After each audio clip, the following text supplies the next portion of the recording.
What's up everybody, this is Danny, and yes, this is it, the new Samsung Galaxy S25 Edge, and this thing is extremely thin, only 5.8 millimeters, and I got to play with it early before it comes out, and I have to admit I was a little skeptical about this one because I wasn't sure how many people are actually complaining about how thick their smartphone is, but after I felt this in my hand, I kind of got it because even with the case on, this thing felt impossibly thin. So let's go over how this compares to other phones like the Galaxy S25 Ultra, and I'll give you a full camera tour and dive into the settings so you know if Samsung left anything out. I'm going to leave some links down below if you want a discount on the S25 Edge. The trade-ins are huge right now, so make sure you take advantage of those because the orders are live right now. So let's just jump right in and talk about this phone. If you're wondering about the change of scenery, it's because there's some construction going on in my house right now, so you definitely do not want me to shoot in there. So let's talk specs and do some comparisons. Here is how thin the Galaxy S25 Edge is versus the Galaxy S25 Ultra. You can just see how drastic that is. So I'm strongly encouraging you to go to a local store like Best Buy and feel this phone in your hand. I believe they'll have a non-tethered phone there or some type of special way for you to actually feel this in your hand, which I think is the right way to go. Here's when you can really see the stark difference. Look at it versus the iPhone 16 Pro Max. This gives you a good idea of how thin this is in real life. It's really hard to convey over video, but here's me failing trying to get a cool flip shot. I just couldn't because I thought I was going to flip it right behind me because it felt so light. If you want the best metric and you are a Samsung fan, here's what it looks like versus the hinge of a Galaxy Z Fold 6 Special Edition. And get this, even when the fold is open, it almost looks as thin, which is crazy. It comes in 3 different colors, the titanium silver, titanium jet black, and titanium icy blue. I think the icy blue probably stands out the most, but to be honest, I think the jet black is the winner on this one since it matches the thin profile the best. So let me know which one that you think looks best in the comment section below. As for the rest of the device, it has a 6.7-inch QHD Plus Dynamic AMOLED 2X display. This is the same one that you'll find in the Galaxy S25 Plus model with the 120Hz refresh rate. And the device is powered by the flagship Snapdragon 8 Elite for Galaxy, so this is overclock giving you that extra performance, so I'm curious on how this will perform in such a thin chassis. This phone has 12 GB of RAM and has up to 512 GB of storage starting at $1,099, so that sits right in between the Galaxy S25 Ultra and the S25 Plus model, so let me know what you think about that.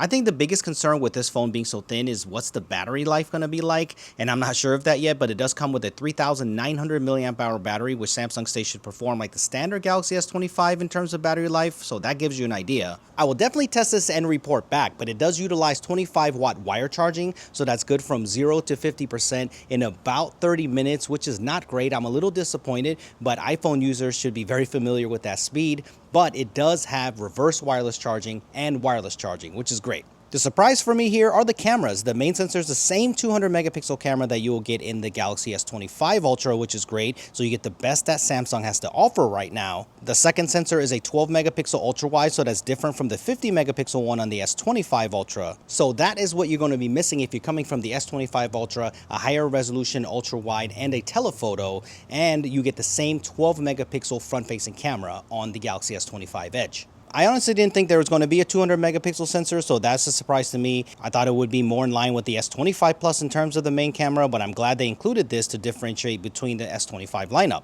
So here's what I promised. Let's take a look at the camera features to see what you can expect. Of course, you get all of the Samsung AI features, so that is a no-brainer. Some of the best AI software out there, especially when it comes to the camera. But here are all the shooting modes: 12 megapixel, 50 megapixel, and 200 megapixel. You get motion photos here as well, so that is great. You also get a ton of presets to tune your photo to get that vibe that you want. I think this is pretty standard on most flagship phones these days, but I always appreciate these type of features. You get HDR video and up to 8K 30 frames per second, which is fantastic. 24 frames per second in Pro mode, as you see here. 4K 120 frames per second as well on Pro Video, just like the S25 Ultra. If you want to know in video, you get up to 10x zoom. I was curious, so I'm sure some of you will be as well. And it also looks like it's the same thing in photos where you get 10x zoom. That is the maximum since there is no telephoto. When I get my official unit, I'll make sure there's no additional digital zoom added on, but that's what I saw here at the hands-on. Super steady video is up to QHD at 60 frames per second. Expert RAW is here as well, so the software looks very familiar to the S25 Ultra camera software, which is not a bad thing at all. What I am happy to see is log video on the S25 Edge as well. This is an amazing way to capture video for professionals, so I'm glad to see this software here with zebras and false color.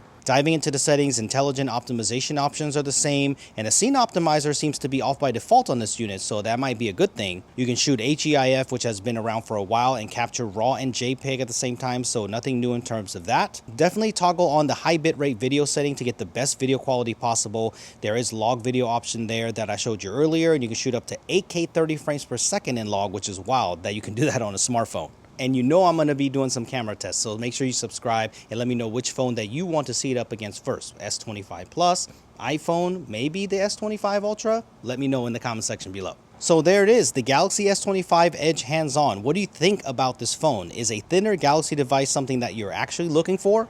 If the rumors are true and the Apple iPhone 17 Air only comes with one camera, then this actually might be the better choice if you're looking for the thinnest phone out there. To be honest, I won't know how good this phone will be until I use it for a few weeks, but the in-hand feel is something that is definitely striking. It will for sure feel lighter in your bag or in your pocket, but the shorter battery life will definitely make an impact. So make sure you subscribe. Let me know if this phone actually makes sense, or would you just buy the Galaxy S25 Plus?